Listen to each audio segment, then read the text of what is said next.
கர்த்தருடைய பரிசுத்தம் அமையப்படுவதாக. ஒரு முறை கூட தேவனுடைய வசனத்திலிருந்து சில காரியங்களை தியானிக்கும்படியாக தேவன் கொடுத்த கிருபைக்காக நான் தேவனுக்கு நன்றி செலுத்துகிறேன். நான் இந்த நாளிலே வசன தியானத்திற்கு போக முன்பதாக நம்ம ஆண்டவராக இயேசு கிறிஸ்து இந்த உலகத்திலே இருந்தபோது ஒரு உவமையை அவர்களுக்கு சொன்னார். என்ன, பெரிய ஆவிக்குரிய காரியங்களை நினைப்பூட்டுவதற்காக புரிய வைக்கும்படியாக உலகத்திலே உள்ள சில காரியங்கள் சம்பவங்களை அவர் சொல்லி அதன் பின்பு அவர் அங்கே ஆவிக்குரிய காரியங்களை சொல்கிறதை நாம் பார்க்கிறோம். இங்கே அதை நாம் இந்த மார்க்கு எழுதின சுவிசேஷம் 4ஆம் அதிகாரத்திலே 14 உள்ள வசனங்களை முதலாவது நாம் வாசிப்போம். மார்க்கு 4ஆம் அதிகாரம் 14 முதல் உள்ள வசனங்கள். விதைக்கிறவன் வசனத்தை விதைக்கிறான். வசனத்தை கேட்டவுடனே சாத்தான் வந்து அவர்கள் இதயங்களில் விதைக்கப்பட்ட வசனத்தை எடுத்து போடுகிறார். இவர்களோ வசனம் விதைக்கப்படுகிற வழியருகானவர்கள். அப்படியே வசனத்தை கேட்டவுடனே அதை சந்தோஷத்தோடு ஏற்றுக்கொண்டும் தங்களுக்குள்ளே வேர் கொள்ளாதபடியினால் கொஞ்ச காலம் மாத்திரம் நிலைத்திருக்கிறார்கள். வசன நிமித்தம் உபத்திரமும் துன்பம் உண்டானவுடனே இடர்கள் அடைகிறார்கள். இவர்களே கற்பாலை நிலத்தில் விதைக்கப்பட்டவர்கள். வசனத்தை கேட்டும் உலக கவலைகளும் ஐஸ்வர்யத்தின் மயக்கமும் மற்றவைகளை பற்றி உண்டாகிற இச்சைகளும் உட்பிரவேசித்து வசனத்தை நெருக்கி போட அதனால் பலனற்று போகிறார்கள். இவர்களே முள்ளுள்ள இடங்களில் விதைக்கப்பட்டவர்கள். வசனத்தை கேட்டு ஏற்றுக்கொண்டு ஒன்று 30, ஒன்று 60, ஒன்று 100 பலன் கொடுக்கிறார்களே, இவர்களே நல்ல நிலத்தில் விதைக்கப்பட்டவர்கள் என்றார். பின்னும் அவர் அவர்களை நோக்கி விதமாக 23ஆம் வசனம், கேட்கிறதற்கு ஒருவன் காதுள்ளவனாயிருந்தால் கேட்க கடவன் என்றார் என்று இங்கே நாம் பார்க்கிறோம். இங்க நமக்கு எல்லாருக்கும் தெரியும், இந்த விதைக்கிற ஆட்களை பார்க்க முடியும் இல்லையா? நம்ம எல்லாம் விவசாயிகள் இல்லையா? விவசாயினால் நம்ம என்ன செய்யறோம்? விதைக்கிறோம். விதைக்கும் எப்படிப்பட்ட நிலத்துல எல்லாம் விழுது? எங்கெல்லாம் விழுது? ஒண்ணு பாதையில விழுது, ஒண்ணு பாறையுள்ள இடத்துல விழுது, 3வது என்ன செய்யுது? முள்ளுள்ள இடங்கள்ல விழுது, 4வது எங்க விழுது? நல்ல நிலத்துல விழுது. இங்க பார்க்கும்போது இந்த விதை எதை குறிக்கிறது? ஆண்டவருடைய வசனத்தை குறிக்கிறதா இருக்கிறது. விதை எப்பவுமே எப்படி இருக்கும்? எப்படி இருக்கும் விதை? நல்ல தரமா இருக்கும் இல்லையா? அந்த விதைக்குள்ள என்னென்ன இருக்கு? விதைக்குள்ள என்னென்ன இருக்கு? உயிர் இருக்கு, வேற சத்து இருக்கு, சத்து பொருட்கள் இல்லையா? நான் பிள்ளைகிட்ட கேட்கும் போது அதுல என்னெல்லாம் இருக்கு, என்னென்ன விட்டமின் சொன்னாங்க? புரோட்டீன் இருக்கு, மினரல் இருக்கு, எல்லாமே இருக்குன்னு சொன்னாங்க. அதே போல இந்த வசனத்துல நமக்கு தேவையான எல்லாமே இருக்குது. அப்போ இந்த வசனம் நமக்கு ஜீவனை கொடுக்கக்கூடியதாக இருக்கிறது. அந்த விதையை நம்ம கீழே போட்டோம்னா அது உயிர் இருக்கிறதுனால என்ன செய்யுது? அடுத்து ஒரு முளை, ஒரு செடி முளைத்து வருகிறதை நாம் பார்க்கிறோம். அந்த விதையில எந்த விதமான பிரச்சனையும் கிடையாது. ஆனா அது எந்த இடத்துல விழுது? நிலங்கள் இருக்கு. எத்தனை நிலம் இருக்கு? 4 நிலங்கள். ஒண்ணு வழி இருக்கு, இன்னொன்னு பாறை, இன்னொன்னு முள்ளு, இன்னொன்னு நல்ல நிலம். அப்போ அந்த நிலம் எதை குறிக்கிறது? மனுஷனுடைய இருதயத்தை குறிக்கிறது. எதை குறிக்கிறது? இருதயத்தை குறிக்கிறது. விதைக்கிறது யாரு? தேவனுடைய பிள்ளைகள். இன்னைக்கு நான் விதைக்கிறேன், சில அங்கள் விதைப்பாங்க. இங்க ஒவ்வொருத்தரும் யார் யார் விதைக்கிறாங்களோ அவங்க, ஒருவேளை சின்ன பிள்ளைகளுக்கு பெற்றோரா இருக்கலாம் வசனத்தை விதைக்கிறது. அப்படிப்பட்ட ஒருவேளை சண்டே ஸ்கூல் டீச்சரா இருக்கலாம். யாரும் இவங்க என்ன செய்யறாங்க? விதைய விதைக்கிறாங்க. அப்போ அந்த விதைக்கிறதுல போல கேட்கிற நீங்கள், அதான் சொல்லப்பட்டு கேட்கிறதுக்கு காதுள்ளவன் கேட்கிறவன். அப்போ நம்ம எல்லாருக்கும் காது இருக்கு இல்லையா? அப்போ கேட்கிறோம். அப்போ அது என்ன பார்க்கிறோம் என்றால் அந்த இருதயம் மாறது எப்படிப்பட்டதா இருக்கிறது? எத்தனை விதமா இருக்கு? 4 விதமா இருக்கு. ஒண்ணு வழியருக்கு. வழியருக்கு வந்து என்ன செய்யணும்? பறவை எடுத்துட்டு அதே மாதிரி என்ன செய்யறான்? சாத்தான் வந்து என்ன செய்யறான்? உடனே எடுத்துட்டு போறதை பார்க்கிறோம். 2வது பாறை. பாறை உள்ள இடத்துல வந்து என்ன ஆகும் பார்க்கிறோம்? எங்க 17 வசனத்துல, தங்களுக்குள்ள வேர் கொள்ளாதபடியினால் கொஞ்ச காலம் மாத்திரம் நிலைத்திருக்கிறார்கள். வசனத்து நிமித்தமும் உபத்திரமும் துன்பம் உண்டான உடனே என்ன ஆகுது? இடரல் அடைகிறார்கள். இவர்கள் எப்படிப்பட்ட நிலத்தில் உள்ளவங்க? கற்பாறை இல்ல உள்ளவங்க. அப்ப என்ன செய்யறாங்க? என்னென்ன உண்டாகுது? உபத்திரமும் துன்பம். சொல்லுங்க, என்னது? உபத்திரமும் துன்பம் வரப்ப என்ன செய்யறாங்க? அவர்கள் இடரல் அடைந்து போறார்கள். நீ 3வது நிலம் பார்த்தோம். 18 வசனம் பாருங்க. வசனத்தை கேட்டும் உலக கவலைகளும் ஐஸ்வர்யத்தின் மயக்கவும் மற்றவைகளை பற்றி உண்டாக்குற இச்சைகளும் உட்பிரவேசித்து என்ன செய்யலாம்? வசனத்தை நெருக்கி போட அவை என்ன செய்யறது, பலனற்று போறதுன்னு பார்க்கிறோம். முள்ளுள்ள இடங்களை விதைச்சா எப்படி முள்ளுகள் வர்றதோ அதே மாதிரி நம்முடைய வாழ்க்கையிலே என்னெல்லாம் வருமா, உலக கவலை, ஐஸ்வர்யத்தின் மயக்கம், மற்றவர்களை பற்றி உண்டான இச்சைகளும் உட்பிரவேசித்து. அப்ப இந்த 3 காரியம் நம்முடைய வாழ்க்கையில வருமையானால் அது என்ன செய்யும், அது பிரவேசித்து இந்த வசனத்தை என்ன செய்யுது, நம்மள இருந்து எடுத்து போடுறதா இருக்கிறது. அது கிரியை செய்ய முடியாம இருக்கிறது. ஆனா நல்ல நேரத்தில் வந்து எப்படி கொஞ்சம் செய்யறது, 30, 60, 100 பலன் கொடுக்கக்கூடிய இருக்கிறது. இன்னைக்கு நம்ம இருதயம் எப்படி இருக்கு, இந்த வசனம் நமக்கு எப்பவுமே நேற்று 3 நாளைக்கு என்ன செய்யுங்க, வசனத்தை கேட்டாச்சு இல்லையா, அதுல இந்த மாற்றம் உண்டா, இல்ல. அப்ப அந்த மாற்றம் இல்லாத வசனம் நம்ம இருதயம் தான் என்னது அந்த நிலம். அப்போ நம்ம தீர்மானிக்கணும் இந்த நிலம் எப்படிப்பட்ட நிலமா இருக்கிறது, எப்படி வழியருகையா, பாறையா, முள்ளுள்ள இடமா, நல்ல நிலமா. நல்ல நிலத்துல கூட எத்தனை இருக்கு, 3 விதமா பலன் கொடுக்குது இல்லையா. ஒண்ணு எப்படி 30, இன்னொன்னு 60, இன்னொன்னு 100. இப்ப இன்னைக்கு நம்ம தீர்மானம் பண்ணுவோம், என் வாழ்க்கையில இந்த கேட்ட வசனத்தை நான் எவ்வளவு பலன் கொடுப்பேன் இன்னைக்கு நீங்க தீர்மானம் எடுக்கணும். காரணம் என்ன, மனுஷன் எதை பார்க்கிறான், முகத்தை பார்க்கிறார். ஆண்டவர் யாரை பார்க்கிறாரு, இருதயத்தை பார்க்கிறார். அப்போ இருதயம் தான் மிக மிக முக்கியமானதா இருக்கிறது. அப்போ இந்த விதை ஒரே விதையா இருக்கிறது, விதைக்கிறவர்கள் இருக்கிறார்கள். ஆனால் கேட்கிறதற்கு காதுள்ளவன் கேட்க கடவன். கேட்ட பின்பதாக இந்த இருதயத்துல நீங்க எப்படி வச்சிருக்கீங்க, எப்படி பலன் கொடுக்கிறீங்க, அது மிக மிக முக்கியமானதா இருக்கிறது. ஆகவே இன்றைக்கு நாம் இந்த இருதயத்தை குறித்து ஒரு சில கருத்துக்கள் கொடுக்கப்பட்ட நேரத்தில் சில காரியங்களை மட்டும் நான் தியானிக்க நான் விரும்புகிறேன். காரணம் என்னவென்றால் அந்த இருதயம் தான் எப்படி இருக்கு, வித்தியாசமா இருக்கு இல்லையா. அப்போ அது மட்டுமல்ல, இருதயத்தின் மூலமாக தான் பல காரியங்கள் உண்டாகிறதை பார்க்கிறோம். மனுஷன் முகத்தை பார்க்கிறான், ஆண்டவர் யாரை பார்க்கிறாரு, இருதயத்தை மனுஷன் தானே பார்க்க முடியுமா, முடியாது. ஆகவே இந்த உங்களையும் என்னுடைய இருதயம் எப்படி இருக்கிறது என்று கடவுள் பார்க்கிறாரு. ஆகவே இந்த இருதயத்தை பற்றி நாம் புரிந்து கொள்ள வேண்டியது மிக மிக முக்கியமா இருக்கிறது. அப்ப நம்ம இருதயத்தை புரிஞ்சுக்கிட்டோம்னா நம்முடைய வாழ்க்கையை என்ன செய்வோம், சரியானதாக நல்ல நிலமாக வச்சு நம் 100 பலன் கொடுப்போம். 30 கொடுக்கணுமா, 60 கொடுக்கணுமா, 100 கொடுக்கணுமா, 100 கொடுக்கணும் இல்லையா. அப்ப நமக்கு என்ன செய்யணும், ஒரு கொஞ்சம் பிரயாசப்படணும் இல்லையா. ஆகவே அந்த இருதயத்தை புரிந்து 100 விதமான பலனை கொடுக்க தேவன் தாமே கிருபை செய்வாராக. அதுக்கு ஆதாரமாக முதலாவதாக 1 சாமுவேல் 16ஆம் அதிகாரம் 7ஆம் வசனத்தை நாம் வாசிப்போம். 1 சாமுவேல் 16ஆம் அதிகாரம் 7ஆம் வசனம். 1 சாமுவேல் 16:7.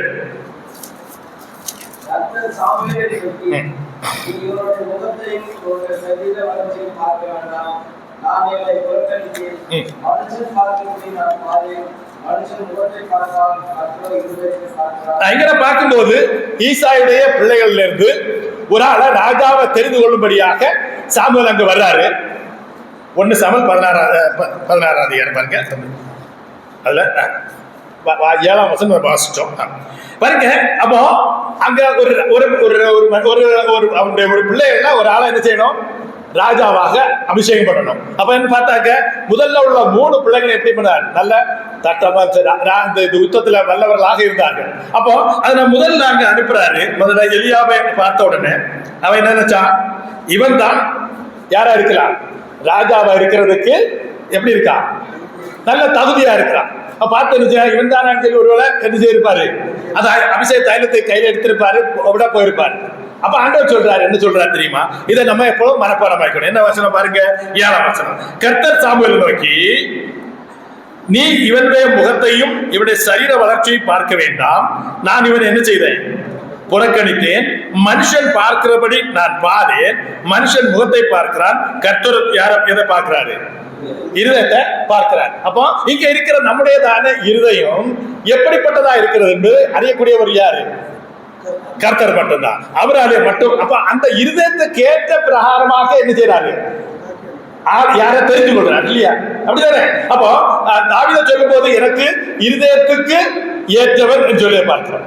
என்ன எப்படி சொல்றாரு, இருதயத்துக்கு ஏற்றவர். அப்போ உங்களுடைய என்னுடைய இருதயம் எப்படி இருக்கணும், யாருக்கு ஏற்றதா இருக்கணும், கர்த்தருக்கு ஏற்றதா இருக்கணும். ஆகவே இன்னைக்கு ஒரு தீர்மானம் எடுக்க, ஆண்டவரே என்னுடைய இருதயம் உமக்கு ஏற்றதாக இருக்கக்கூடியதான ஒரு இருதயம் வேண்டும். காரணம் என்னவென்றால் நம்ம இருதயத்தை பார்க்கிற அவராக இருக்கிறார். ஆகவே நாம் அதை கொண்டு கொள்ள வேண்டும். 2வது வசனமாக எரேமியா 17ஆம் அதிகாரம் 9 முதல் 11 வரை வசனங்கள். எரேமியா 17 எரேமியா 17:9 முதல் 11 வரை உள்ள வசனங்கள்.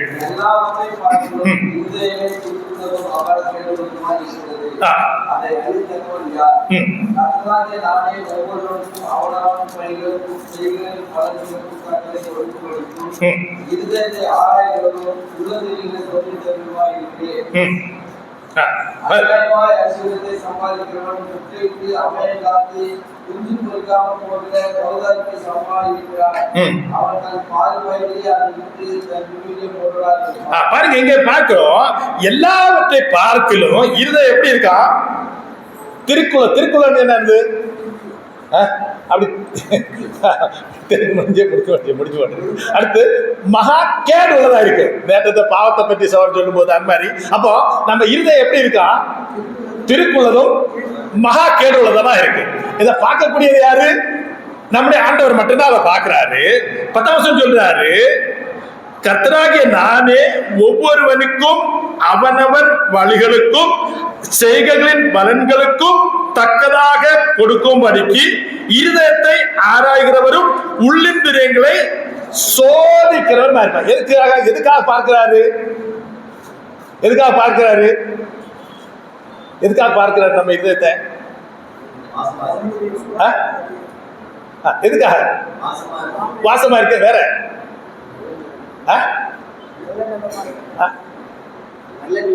நல்ல நிறமா? ஓகே, இந்த வசனம் மறுபடியும் தியானமா வச்சு பாருங்க, கவனிச்சு பாருங்க. அந்த 10ஆம் வசனம் பாருங்க. கர்த்தராகிய நானே ஒவ்வொருவனுக்கும் அவனவன் வழிகளுக்கும் செயல்களின் பலன்களுக்கும் தக்கதை கொடுக்கும்படிக்கு. அப்ப என்னது?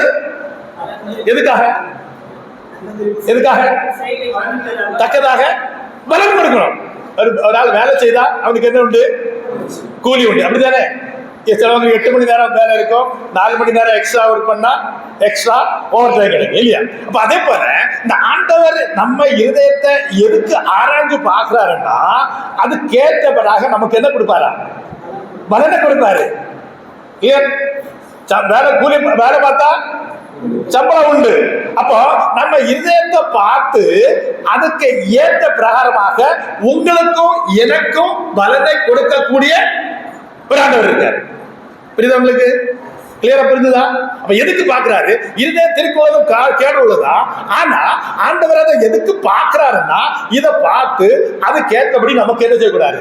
பலனை கொடுக்கக்கூடியவரா இருக்கிறார். அந்த 12ஆம் வசனத்துல அநியாயமா ஐஸ்வர்யம் சம்பாதிக்கிறவன் முட்டையிட்டு அவயம் காத்தும் குஞ்சு பறிக்காம போற கவுதாரிக்கு சமாளம். கவுதாரி முட்டை போட்டு அப்படியே போட்டுட்டு போயிடுமா? அதை அழிஞ்சு போகும். அந்த டீட்டெயில்ஸ் நம்ம போக வேண்டாம், நான் தமிழ் இல்லாததால. நம்ம இங்க முதல்ல பார்க்க வேண்டியது, அப்ப நம்ம இருதயத்தை பார்த்து நமக்கு என்ன கொடுக்கிறாரு சொல்லுங்களேன்?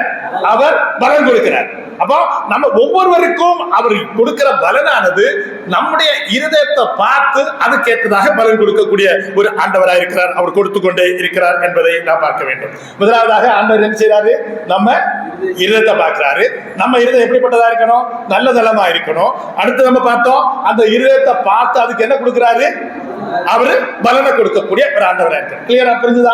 அப்போ இனி நம்முடையதான எப்படிப்பட்டதான இருதயங்கள் இருக்கிறது என்பதை குறித்து நான் கொடுக்கப்பட்ட நேரத்தில் எத்தனை முடியுமோ அவ்வளவு நான் பார்க்க போறோம். முதலாவதாக ஒரு பொல்லாத இருதயம். ஆதியாகமம் 6ஆம் அதிகாரம் 5 முதல் 8 வரை உள்ள வசனங்கள்.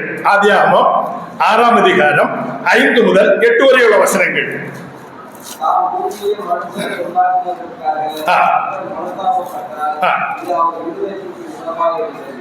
அப்போது கர்த்தர் நான் சிருஷ்டித்த மனுஷனை பூமியில் வைக்காமல் மனுஷன் முதற்கொண்டு மிருகங்கள், ஊர் பிராணிகள், ஆகாயத்தின் பறவைகள் பண்ணுவேன்.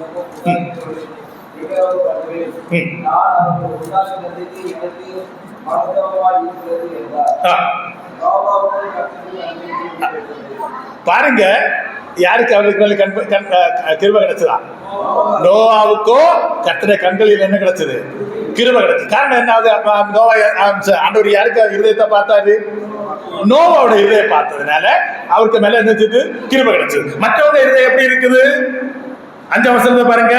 மனுஷனுடைய அக்கிரமம் பூமியிலே பெறுகிறது என்றும் அவன் இருதயத்தின் நினைவுகளின் தோற்றம் எல்லாம் நித்தமும் பொல்லாதது என்றும் கர்த்தர் கண்டு. அப்ப நம்ம இருதயத்துல இருக்கிறதான எல்லாம் நான் பொல்லாங்க இருக்கிறோமா, மற்றவங்களை குறித்து எப்படி நாம் நினைக்கிறோம், சிந்திக்கிறோம், நாம் தேவனுக்கு நேராக எப்படி இருக்கிறோம், எல்லாத்தையும் பார்க்கறது யாரு?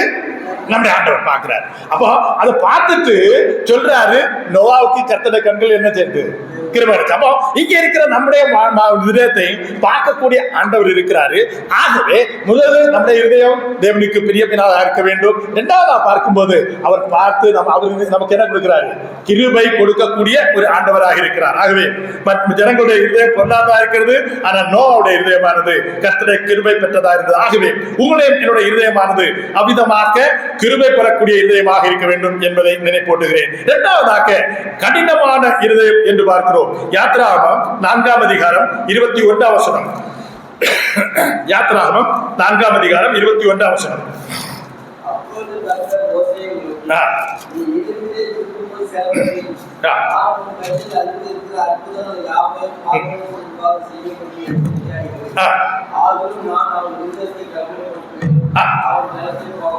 இங்க பாருங்க, ஆண்டவர் என்ன சொல்றாரு? நான் இருதயத்தை என்ன செய்வேன்னு சொல்றாரு? கடினப்படுத்துவேன்னு சொல்றாரு. அப்போ அநேகருடைய இருதயமானது எப்படி இருக்கலாம்? கடினப்பட்ட இருதயமா இருக்கிறது என்பதை நான் பார்க்கிறோம். இங்க டைம் இல்லாதனால 7ஆம் அதிகாரம் 3ஆம் வசனத்துல, 7ஆம் அதிகாரம் 13ஆம் வசனம், 9ஆம் அதிகாரம் 12ஆம் வசனத்துல, பிறகு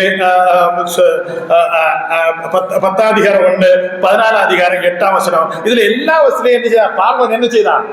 அவனை இருதயத்தை கடினப்படுத்தினான். அப்ப நீங்க இருக்கிற நீங்கள் ஒருவேளை என்ன செய்யலாம்? நம்ம இருதயத்தை எப்படி பண்ணலாம்? கடினப்படுத்தக்கூடியதாக இருக்கலாம். ஆனால் அந்த ஆண்டவர் என்ன சொல்றாருன்னா, அந்த கடினமான இருதயத்தை மாற்றி சதையான இருதயத்தை உங்களுக்கு கொடுப்பேன்னு சொல்லி எசேக்கியேல் 36:26 வசனம் பாருங்க. எசேக்கியேல் 36:26. எசேக்கியேல் 36:26. எசேக்கியேல் 36:26.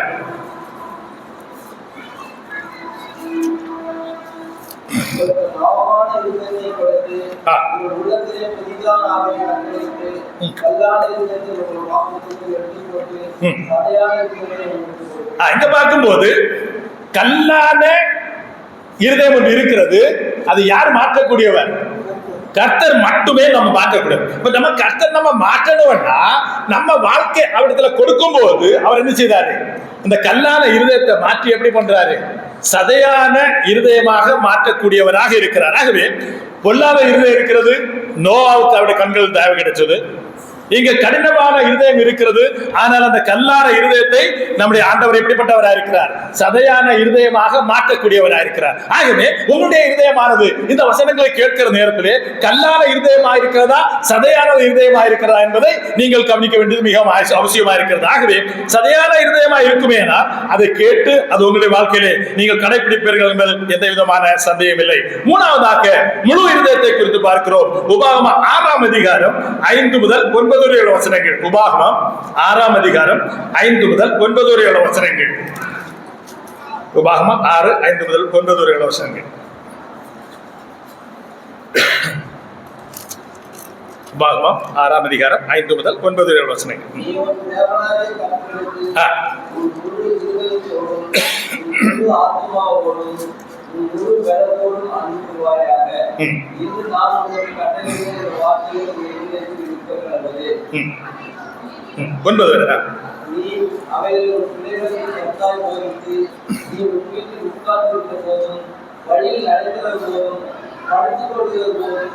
எழுந்திருக்கிற போதும் அவைகள் குறித்து பேசி அவைகள் கையின்கள் அடையாளமாக கற்றுக்கொள்வாயாக. அவைகள் கண்களுக்கு நடுவே ஞாபகத்தியால் இருக்கிறது. அவைகள் வீட்டு நிலைகளிலும் வாசல்களிலும் எழுதுவாயாக. இங்க பாருங்க, முழு இதயத்தோடு சொல்லும் போது நம்ம இங்கே நான் உட்கார்ந்த இடத்துல இந்த வசனங்கள் எல்லாம் நான் பார்த்துட்டே இருந்தேன். அப்ப அந்த வசனம் என்னது? நமக்கு மனசுல ஒரு ஞாபகத்தை கொடுக்கு இல்லையா? அப்ப என்ன செய்யுது? நம்ம இருதயத்தை என்ன செய்யுது? அந்த வசனத்துக்கு நேரா நம்ம கொண்டு போறதா இருக்கிறது. அதே போலதான் இங்க சொல்லப்பட்டிருக்கிறது, நீங்க முழு இருதயத்தோட அவரை நான் சுவாசிக்கணும், ஏற்றுக்கொள்ளணும், அவரை நம்பணும். அதுக்கு மட்டும் இல்லை, அந்த இருதயம் முழு இருதயமா இருக்கணும். அதை என்ன செய்யணுமா? அதை பிள்ளைகளுக்கும் என்ன செய்யணுமா? இந்த இருதயத்தை என்ன செய்யணும்? பிள்ளைகளுக்கும் பார்த்து கொடுக்கணும் என்பதை குறித்து நான் பார்க்கிறோம். அது மட்டுமல்ல, என்ன சொல்லப்பட்டிருக்கிறது? 8-9 வசனம் பாருங்க. அவைகளை உன் கைகள் மேல் அடையாளமாய் கற்றுக்கொள்வார். பாருங்க, அந்த ஆர்சி காரங்க எல்லாம் என்ன செய்வாங்க, ஒரு கிராஸ் எல்லாம் என்ன செய்வாங்க, அதுக்காக வச்சிருப்பாங்க, போட்டுடுவாங்க. அப்ப நமக்கு அப்படி போடணும்னு கிடையாது. இந்த வசனமானது நமக்கு ஞாபகமாக இப்பொழுது இருக்கக்கூடியதாக இருக்க வேண்டும். நாம் மறந்து போகக்கூடாது என்பதை உங்களுக்கு நினைப்பூட்டுகிறேன். அது மட்டுமல்ல, அவைகளும் கண்களுக்கு நடுவே ஞாபகக்குறியா என்ன செய்யணுமா இருக்கணும். ஞாபகம் சொல்லும் போது அப்ப நம்ம இந்த வசனங்கள் என்ன செய்யணும், நம்ம நினைச்சு பார்க்கிறோம். நமக்கு ஆண்டவர் கொடுத்த வசனங்கள், இந்த வசனங்கள் இருக்கே, அப்ப என்ன செய்யும், நம்ம இருதயம் என்ன செய்யும், முழுமையான இருதயமா மாறும் பார்க்கிறோம். 9ஆம் வசனம் பாருங்க, அவைகளை உன் வீட்டு நிலைகளிலும் உன் வாசல்களிலும் எழுதுவாயாக. பாருங்க, நம்ம கன்னியாகுமரியில போனீங்கன்னா மேக்சிமம் அந்த சோரல் எல்லாத்துல என்ன செய்வாங்க தெரியுமா, ஒரு கிறிஸ்தவ வீடுன்னா அவங்க சோரில் என்ன செய்வாங்க, கட்டாயம் ஒரு வசனம் எழுதி வைப்பாங்க. அப்போ அந்த வசனத்தை பார்த்தாச்சுன்னா என்ன சொல்லுவாங்க, இது யாரும் வீடு, ஒரு கிறிஸ்தவ வீடு. ஒரு சுவிசேஷ வசனம் கேட்கும் போது ஒரு வேளை ஆண்டவர் அவங்க மூலமா பேசலாம். அப்ப நாம் என்ன பார்க்கிறோம் என்றால், நம்முடைய வாழ்க்கையானது முழு இருதயமாக அவரை சார்ந்ததாக, அவருக்கு உரியதாக இருக்க வேண்டும் என்பதை தேவன் விரும்புகிறார். பொல்லாத இருதயம் இருக்கிறது, கடினமான இருதயம் இருக்கிறது, முழு இருதயம் இருக்கிறது. 4ஆவதாக விவேகம் உள்ள இருதயத்தை நாம் பார்க்கிறோம். யாத்திராகமம் 28ஆம் அதிகாரம் 1 முதல் 3 வரை உள்ள வசனங்கள். யாத்திராகமம் 28ஆம் அதிகாரம் 1 முதல் 3 வரை உள்ள வசனங்கள். விவேகமான விமல இருதயம்.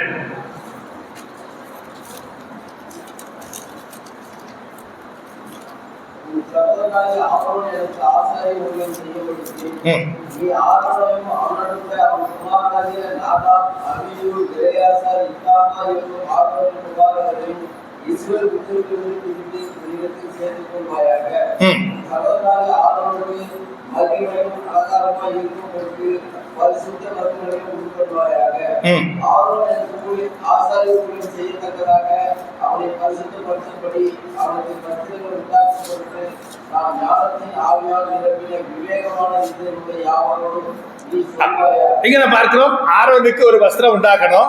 அதுக்கு மோசே சொல்றாரு, நீங்க என்ன செய்யணும், இதுல போனோம். அப்ப எப்படிப்பட்டவங்களை செலக்ட் பண்ணணும் பாருங்க, நான் ஞானத்தின் ஆவியால் நிரப்பின விவேகமான இருதயமுள்ள யாவரோடும் நீ சொல்வாய.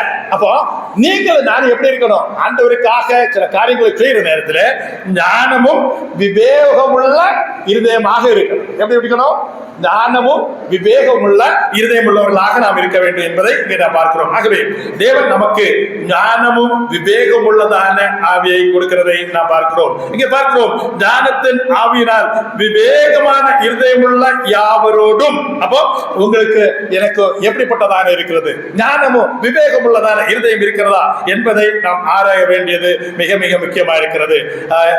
யாத்திராகமம் 36ஆம் அதிகாரம் 1ஆம் வசனம். யாத்திராகமம் 36ஆம் அதிகாரம் 1ஆம் வசனம். யாத்திராகமம் 36:1.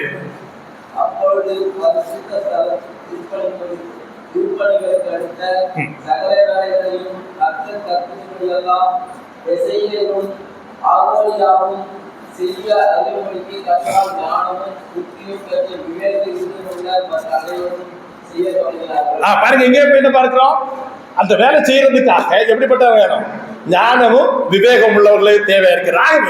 இந்த நாட்களிலே நீங்களும் நானும், ஆண்டவரே நீ பார்க்கிறது என்னுடைய இருதயமா இருக்கிறது, என்னுடைய இருதயம் எவ்விதமா இருக்கிறது. நோ நாட்களிலே அவருடைய பொல்லாததா இருந்தது. அந்த நேரத்தில் நோவுக்கு அவனுடைய கண்களிலே கிருபை கிடைத்தது. இங்கே பார்க்கிறோம், அந்த தேவனுடைய வேலை செய்யும்படியாக ஞானமுள்ள விவேகமுள்ள இருதயங்களை நீ தெரிந்து கொண்டீர். அவ்விதமாக நீரும் என்னை தெரிந்து கொண்டிருக்கிறீர். ஆகவே ஞானத்தினாலும் விவேகத்தினாலும் என்னை நிரப்பும் என்று சொல்லி தேவனிடத்திலிருந்து நாம் கிருபை பெற்று தேவ ஞானத்தையும் கிருபை பெற வேண்டியது அவசியமா இருக்கிறது. ஆகவேதான் அந்த சாலமன் ராஜா என்ன கேட்டாரு, சாலமனுக்கு ராஜ்யபாரம் கொடுக்கப்பட்டது. கொடுத்த என்ன கேட்டாரு, உனக்கு என்ன வேணும் கேட்டோட என்ன கேட்டாரு,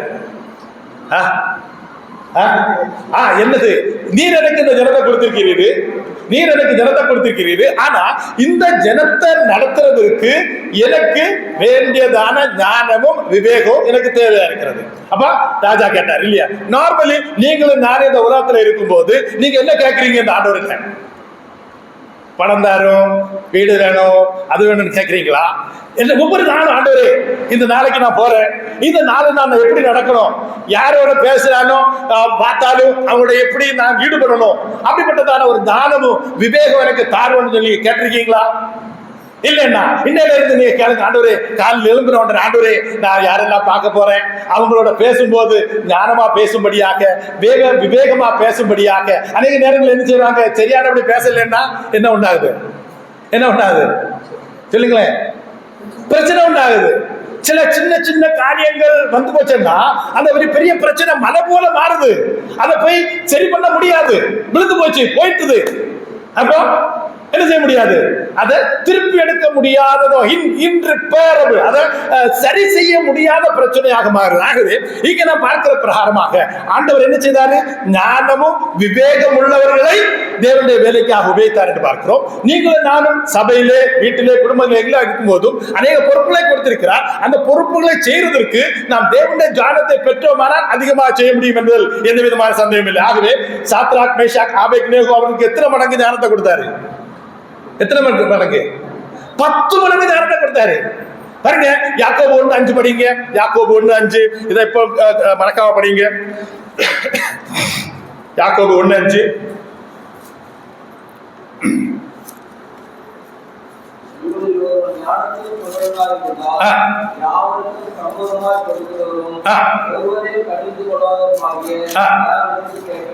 பாருங்க, இங்க மிகவும் தெளிவா சொல்லப்பட்டிருக்கு, உங்களில் ஒருவன் ஞானத்தில் குறைவுள்ளவனா இருந்தார். அப்ப உங்களுக்கு தெரியும் உங்க இருதயம் எப்படி இருக்கு என்று தெரியும்.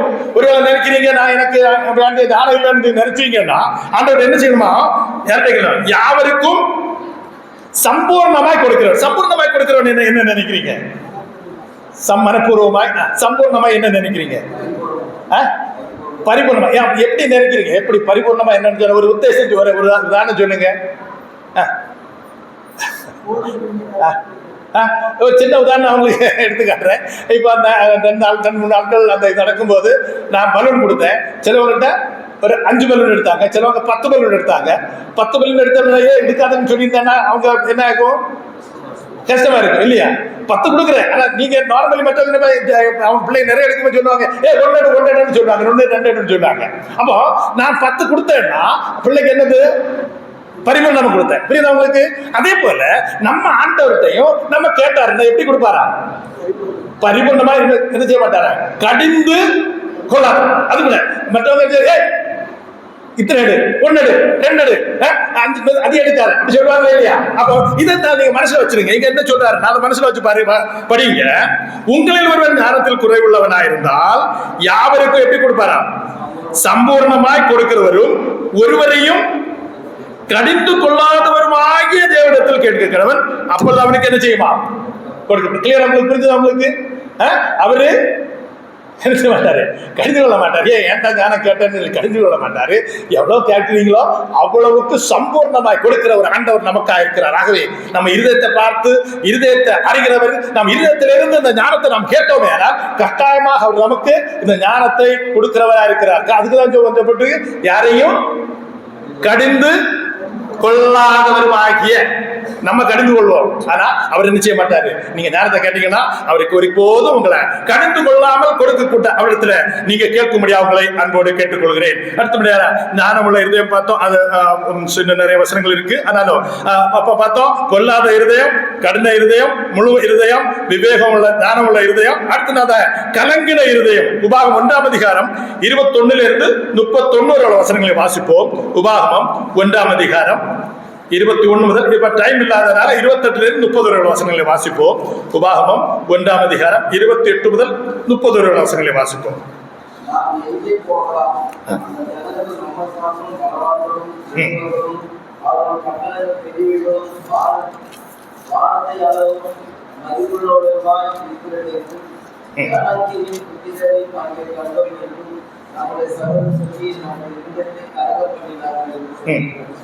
அப்பொழுது நான் உங்களை நோக்கி, நீங்கள் கலங்காமலும் அவருக்கு பயப்படாமல் இருங்கள். உங்களுக்கு முன் செல்லும் உங்கள் தேவனாய கர்த்தர் தாமே எகிப்தில் உங்களோடு இருந்து உங்கள் கண்களுக்கு முன்பாக செய்த எல்லாவற்றையும் போலவும் வனாந்தரத்தில் செய்வதற்கு போலவும் உங்களுக்காக எதிர்கொள்வார். ஒரு மனிதன் தன் பிள்ளையை சுமந்து கொண்டு போவது போல நீங்கள் இப்பொழுது வரும் வரைக்கும் நடந்து வந்த வழியில் எல்லாவற்றையும் இங்க பாருங்க, நம்ம அந்த வேவு பார்க்கும்படியாக 12 பேரை அனுப்புறாரு. 12 பேர் அனுப்பும்போது அவங்க 10 பேர் ஒரு விதமா பாக்குறாங்க, இன்னொருத்தங்க 2 பேர் இருக்காங்க, 2 பேர் பாக்குறது ஒரே தானே பார்த்தாங்க. பார்த்த இடத்துக்கு வித்தியாசம் உண்டா? சொல்லுங்களேன். பார்த்த ஆட்கள் வித்தியாசம் உண்டா? இல்ல, என்னது வித்தியாசம்? சொல்லுங்க. அவங்க இருதயம் எப்படிப்பட்ட இருதயத்தோட பார்த்தாங்கன்னு வித்தியாசம். புரியுதா? புரியுதா உங்களுக்கு? அப்போ அவங்க பார்த்த இங்க யார் இருந்தா அவங்ககிட்ட தேவனுடைய அன்பு, தேவனுடைய வல்லமை, பலம் இருந்ததுனால 2 பேர் சொன்னாங்க, தேவன் நம்மோட கூட இருந்தா என்ன செய்யலாம், அவங்கள ஜெயிக்கலாம். மற்றவங்க 10 பேர் என்ன சொன்னாங்க, இல்ல நம்மால முடியாது. என்னன்னா அவங்க பயங்கர அரக்கன் மாதிரி இருக்கிறாங்க, நாங்க அவங்களுக்கு முன்னால பார்த்தா வெட்டுக்கிளி போல இருக்கிறோம் இல்லையா? அப்போ அதுக்கு எங்க இருந்து உண்டானது சொல்லுங்க? இருதயத்துல. எங்க இருந்து உண்டானது? இருதயத்துல. பார்த்தது ஒரே ஆட்களை, ஒரே இடத்தை ஒரே விதமா பார்த்தாங்க. ஆனா அந்த பார்த்ததை புரிஞ்சு கொண்டது அல்லாட்ட இருதயத்துல எடுத்தது வித்தியாசமா இருக்கு. ஆகவே உங்களுடைய வாழ்க்கையிலும் என்னுடைய வாழ்க்கையிலும் இந்த ஜீவனுள்ள தேவன் என்னோட கூட இருக்கிறதுனால என்னுடைய வாழ்க்கையில பிரச்சனை இருக்கிறது. அங்க பிரச்சனை உண்டு இல்லையா? பெரிய அரக்கர்கள் இருக்கிறாங்க, ஓகே. ஆனா நம்மோடு இருக்கிறவர் பொன்னியவன் 4:4 யாருக்கெல்லாம் தெரியும் மனப்பாடமா? யாராவது? பொன்னியவன் 4:4, பொன்னியவன் 4:4 யாருக்காவது? பிள்ளைகளே, அப்போ உங்களில் இருக்கிறவர் உலகத்தில் உள்ள எல்லாரிலும் பெரியவன் நம்மோட இருக்கிறார். ஆகவே இந்த விதத்துல நான் பார்க்கும் போதும் இவங்க கலங்கினாங்க. நீங்க வாசிச்சீங்கன்னா உபாகம் 1:21-31 வாசிக்கும் போது அவர் என்ன சொல்றாரு பாருங்க. 30 வசனம் பாருங்க. 30 வசனம் 30 வசனம் பாருங்க.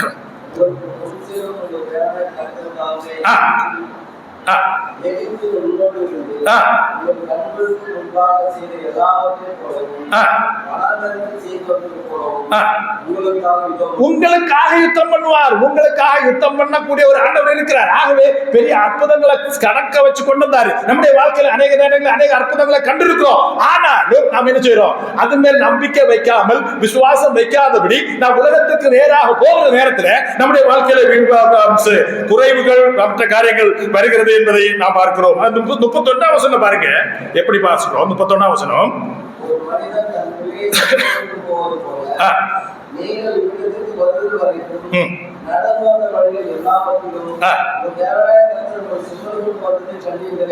பார்க்கிறோம், நம்ம சுமந்து கொண்டு வந்த ஒரு ஆண்டவர் நமக்காக இருக்கிறார். நமக்காக ஜீவனை கொடுத்த ஒரு ஆண்டவர் இருக்கிறார். ஆகவே இந்த இருதயம் என்ன வேண்டாம்?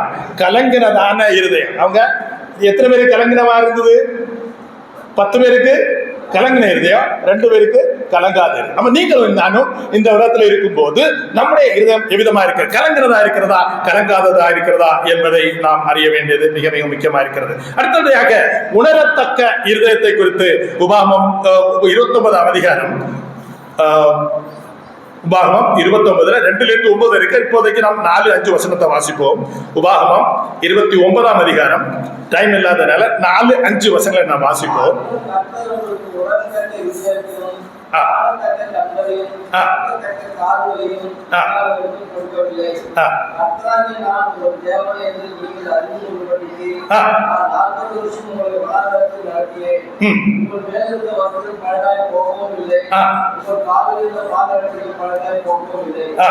பாருங்க, அந்த ஆண்டவர் எப்படி ஒரு பயங்கரமான இது பாருங்க. நீங்க இத்தனை நாள் 40 வருஷம் ஒரு சட்டை என்ன செய்தது? 40 வருஷம் எவ்வளவு சேஞ்ச் ஆகும் இல்லையா? அப்போ அந்த இன்னைக்கு போட்ட சட்டை என்ன, நான் வளர வளர என்ன செய்தது? அந்த சட்டையும் வளர்ந்துட்டு போச்சு பாருங்க. அதான் நமக்கு புரிஞ்சு கொள்ளணும். இந்த சட்டை என்னது? வளர்ந்துட்டே போச்சு. நான் வேற வைக்க வைக்க அதுக்கு வேற கூட்டிட்டு போச்சு. செருப்பு என் கால் வளர வளர அந்த செருப்பு என்ன செய்தது? பழசாய் போகல பாருங்க. அப்ப ஆண்டவர் சொல்றாரு, அப்படிப்பட்டதான ஒரு காரியத்தை செய்த. அப்ப நமக்கு என்ன இருக்கணும்? உணரத்தக்க இருதயம். சொல்லுங்க, உணரத்தக்க இருதயம். உணரணும், நம்ம உணரணும். ஆண்டவரே, என்னுடைய வாழ்க்கையில எத்தனையோ காரியங்களை செய்திருக்கிறீரே, நம்ம உணர்ந்தோம்னா இனி செய்வாரு. அப்படிதானே? புரியுதா? அப்போ எனக்கு வாழ்க்கையில இவ்வளவெல்லாம் செய்தவர் இனி செய்வார். அப்ப நமக்கு எப்படிப்பட்ட இருதயம் வேணும்? சொல்லுங்க. உணரத்தக்க நிறைய காரியங்கள் இருக்கு. ஆனா நேரம் இல்லாதனால நம்ம இப்போ பார்த்த காரியங்கள் ஒண்ணு பொல்லாத இருதயம், கடின இருதயம், முழு இருதயம், விவேகம் உள்ள இருதயம், ஞானமும் விவேகம் உள்ள இருதயம், கலங்கின இருதயம். என்ன பார்த்தோம்? உணரத்தக்க இருதயம். கடைசியாக ஒரு இருதயத்தை மட்டும் நான் சொல்றேன். உண்மை உள்ள இருதயம் நமக்கு தேவையா இருக்கிறது. மத்தேயு 25ஆம் அதிகாரம் 14 முதல் 23 வரை உள்ள வசனங்களை நாம் வாசிப்போம். மத்தேயு 25ஆம் அதிகாரம் 14 முதல் 23 வரை உள்ள வசனங்கள். மத்தேயு 25 14 முதல் 23 வரை வசனங்கள் வாசிப்போம். இல்ல 25ஆம் அதிகாரம், மத்தேயு 25ஆம் அதிகாரம் 14 இருந்து.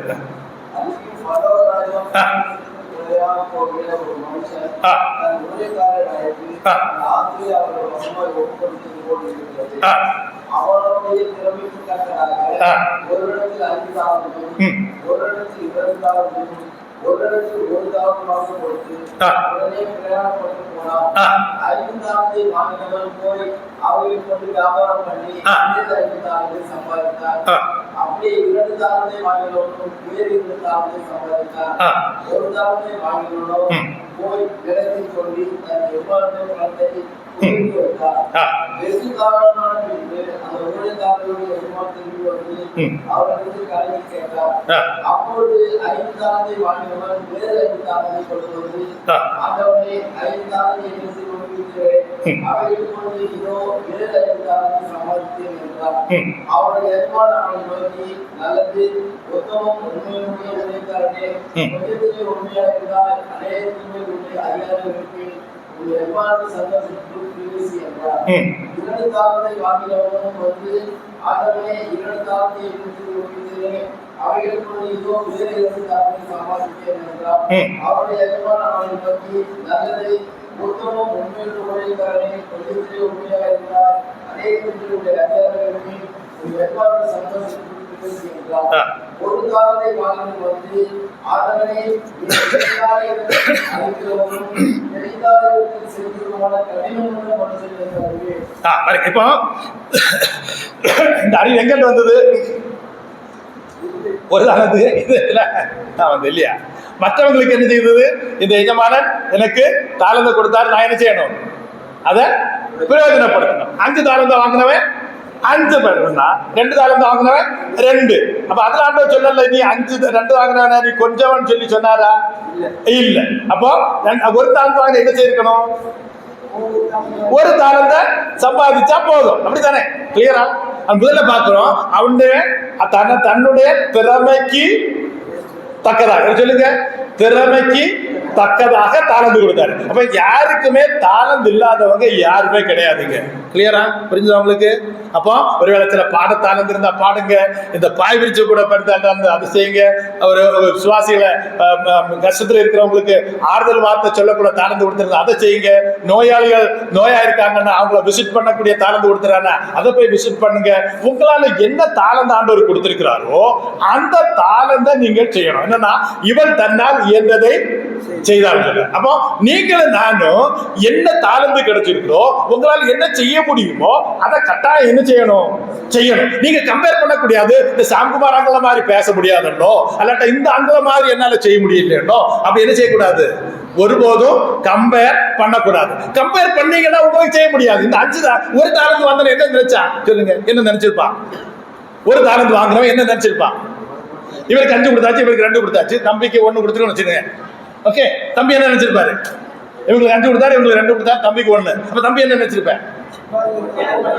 எனக்கு 1 கொடுத்தாரு அப்படிதான் நினைச்சிருப்பாரு. அது எங்க உண்டா இருக்கும்?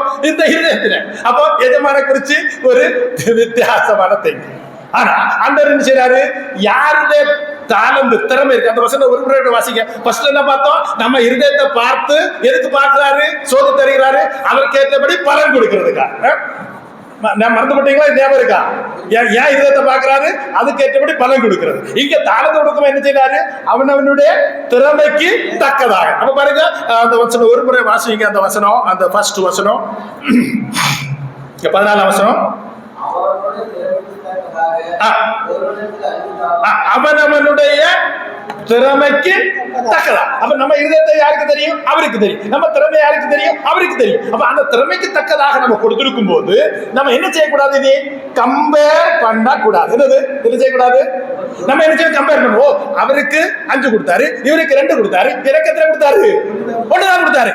கம்பேர் பண்ணிட்டா போச்சு. கிளியரா? ஆனா அந்த 2 எடுத்த தாளந்து அடுத்த வேலை செய்யல, கம்பேர் பண்ண போகல. அவன் என்ன செய்தான்? கொடுத்தாரு, சந்தோஷத்தோட செய்தான். ஒரு நாள் அந்த ஒன்னதான் உண்மை பற்றி எனக்கு தெரியும், நீர் எப்படிப்பட்டவரன்னு தெரியும், அதனால அவங்க பற்றி பயம். என்ன பண்ணாச்சு? பயம் இல்லையா? அப்போ நாம நம்முடைய வாழ்க்கையில ஆண்டவர் கொடுத்ததான தாளந்த உபயோகப்படுத்த இல்லைன்னா நமக்கு பயம் உண்டாகும், பல காரியங்கள் ஒரு கலக்கம் உண்டாகும், அநேக காரியங்களுக்கு. ஆகவே இந்த நாளில ஆண்டவர் நம்ம இருதயத்தை பார்க்கிறார். நிலம் என்னது? நம்ம இருதயம். விதை என்னது?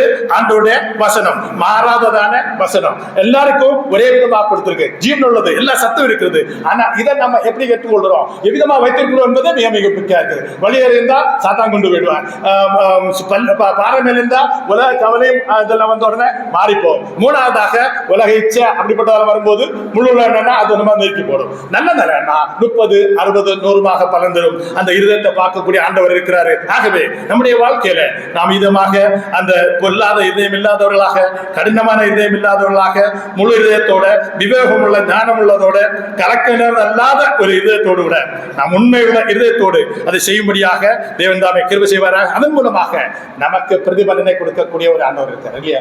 நம்ம இதயத்தை பார்த்து அது கேட்டபடி என்ன கொடுக்கிறாரு? பிரதிபலனை கொடுக்கக்கூடிய ஆண்டவர், திறமை கேட்டதாக தாழ்ந்து கொடுக்கக்கூடியவர். அவருக்காக கொடுக்கப்பட்ட தாழ்ந்த நாம் கம்பேர் பண்ணாம அவருக்காக உபயோகிக்க தேவன் தாமே கிருபை செய்வாராக. அவ்விதமா இருக்கும்போது நாம் அநேகருக்கு ஆசீர்வாதமா இருக்கிறோம். ஒரு சின்ன ரிக்வெஸ்ட், ஆண்டவராகிய இயேசு கிறிஸ்துவை ஏற்றுக்கொண்டவங்க என்ன செய்யணும்? ஞானஸ்நானம் எடுக்கணும். கர்த்தருடைய கட்டளைக்கு என்ன செய்யணும்?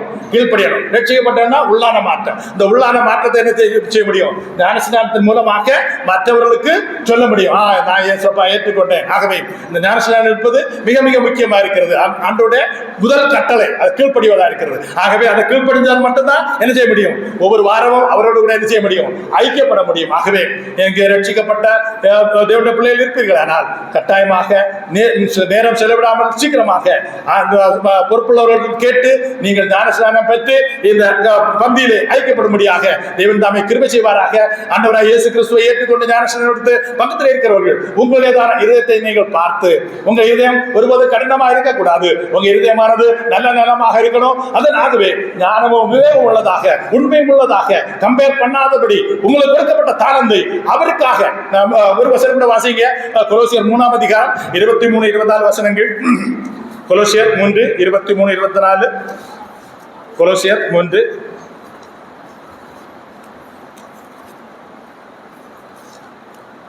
3ஆம் அதிகாரம் 23, 24 வசனம்.